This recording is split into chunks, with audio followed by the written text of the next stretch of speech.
Assalamualaikum warahmatullahi wabarakatuh. Waalaikumsalam warahmatullahi wabarakatuh.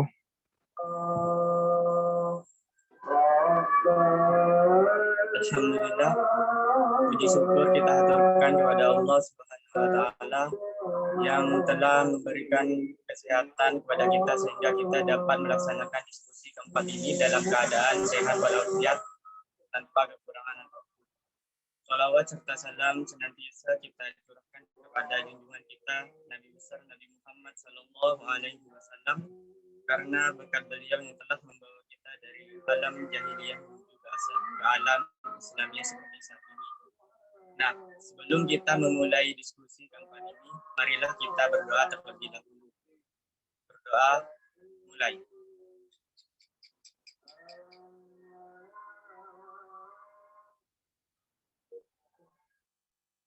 Selesai.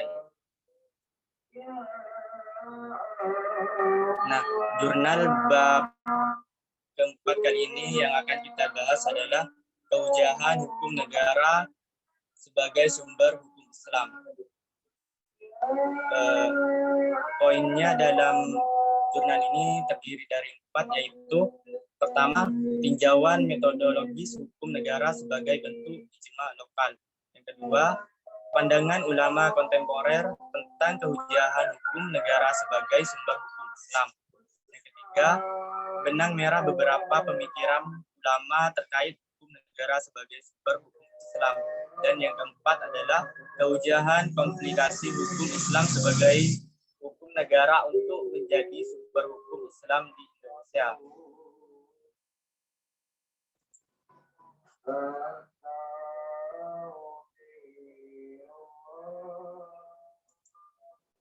Nah, untuk resumenya, apakah yang sudah dibagikan, apakah sudah dikerjakan semua? Sudah. Sudah, Mas. Mungkin ada yang tahu tujuan dari jurnal ini?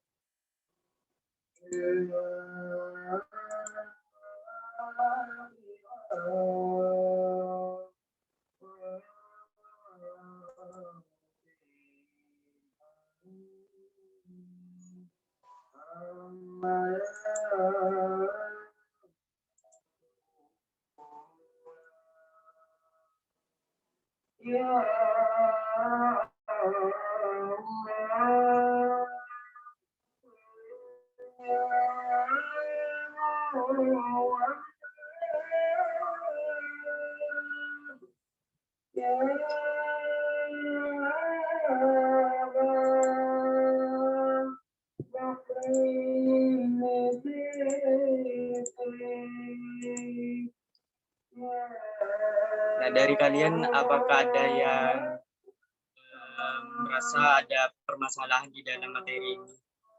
Mungkin ada yang mau bertanya?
Mungkin adakah yang tahu dari tujuan dari penulisan jurnal ini?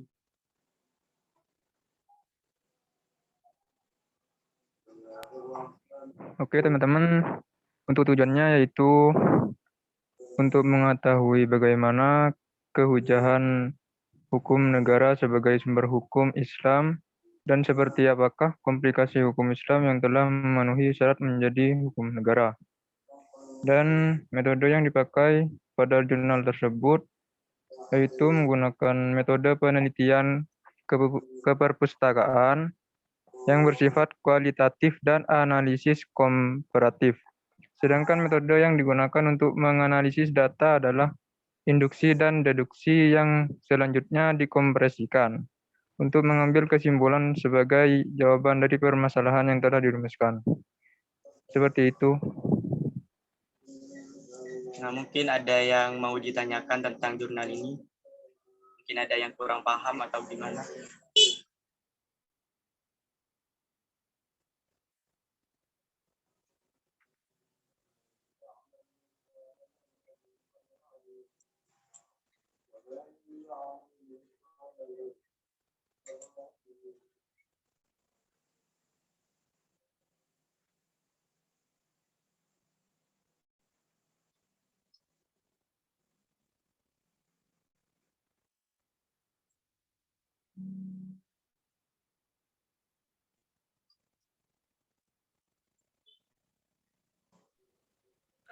Halo, suaranya kedengeran nggak ini? Kedengeran. Kedengeran. Jadi pertanyaannya itu, Wahba As-Suhaili itu beliau kan membagi sumber hukum Islam itu ada dua, yaitu yang pertama itu sumber hukum Islam yang disepakati dan sumber hukum Islam yang nggak disepakati. Contoh dari sumber hukum Islam yang nggak disepakati itu apa aja sih? Ya, itu pertanyaannya. Oke, terima kasih.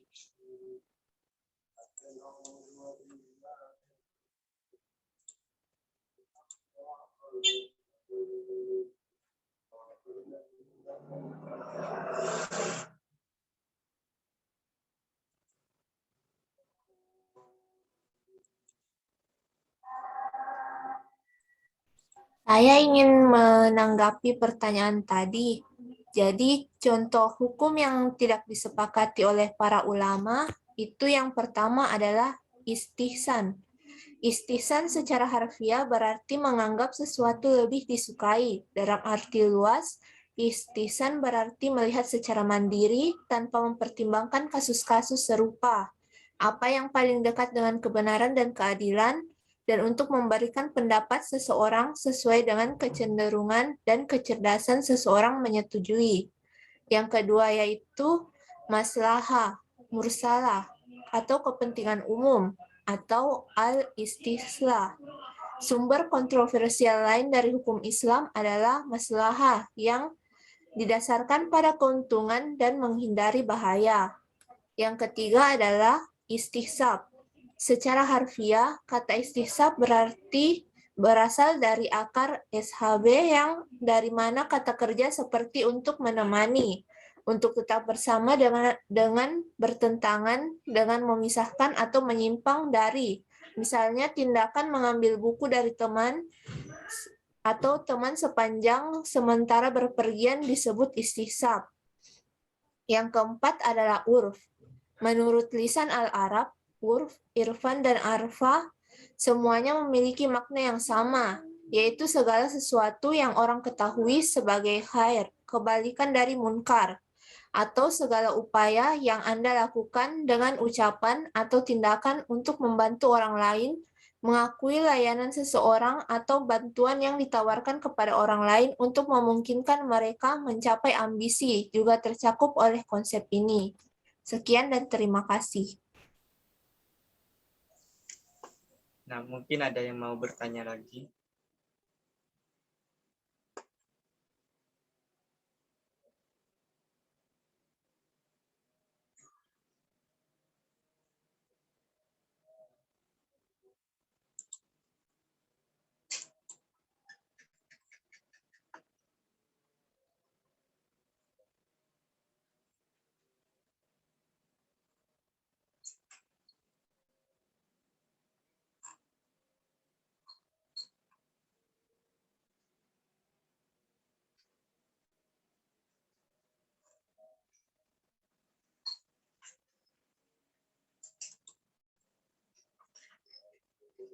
Adakah yang mau bertanya lagi?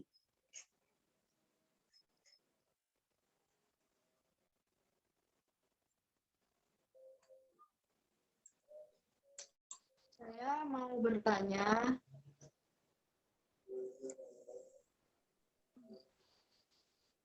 ada nggak suara? Kedengaran kok. Oke, saya mau bertanya, kan ini banyak kasus pertikaian polemik yang berujung perpecahan di kalangan umat Islam. Apakah itu karena perbedaan teologi baik antara Sunni, Syiah, atau ada juga yang disebutkan perbedaan mazhab antara golongan Syafi'i dan Hanbali atau Hanafi, yang terkadang dipicu oleh hal-hal kecil dan buruk dalam agama seperti bacaan basmalah dalam sholat dan contoh lainnya. Bagaimana cara agar mengurangi perbedaan teologi maupun mazhab ini? Sudah selesai. Terima kasih. Ya, untuk itu saya akan menjawabnya sendiri. Menurut yang saya sudah baca, menurut Rashid Ridha, salah seorang intelektual kebangsaan Mesir, dikenal sebagai tokoh pembaru dan ulama tafsir, berpendapat untuk memberikan batasan bahwa sumber hukum Islam adalah terdiri dari 4 macam, yaitu Al-Quran, hadis, ijma para ulama, dan mujtahid, yang didasarkan kepada ijma sahabat mengenai kasus keagamaan dan keputusan para imam, pemerintah, hakim dalam suatu peradilan. Politik menurutnya sumber yang keempat oleh sebagian ulama dikenal dengan qiyas.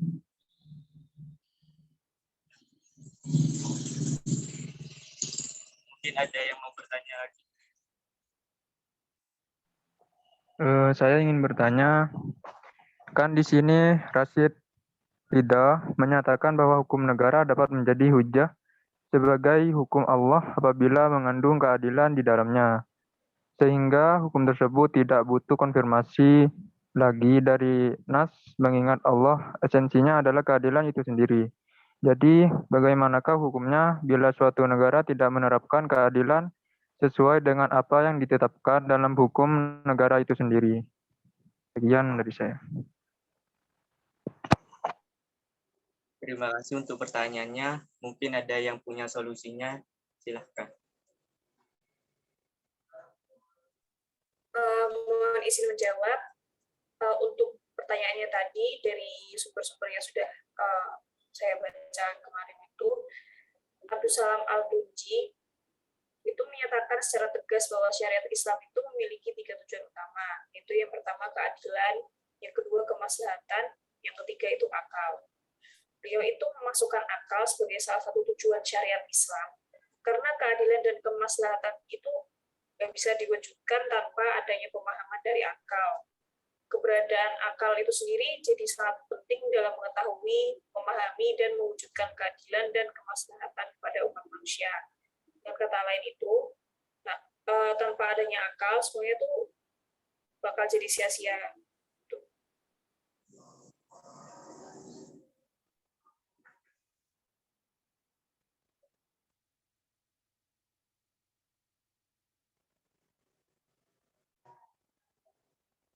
Tidak ada lagi yang mau bertanya? Apakah sudah cukup?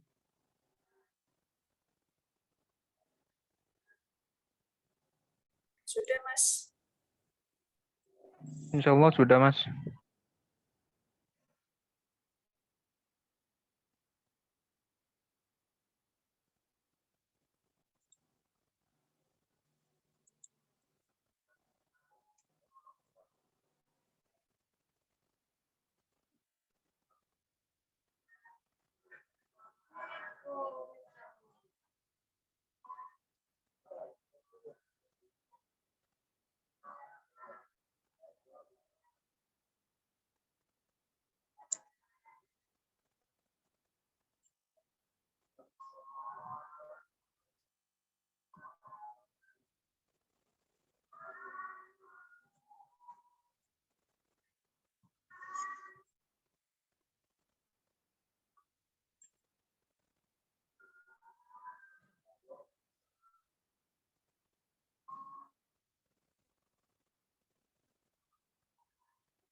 Baiklah, kalau sudah tidak ada yang mau bertanya, saya akan tutup diskusi kali ini.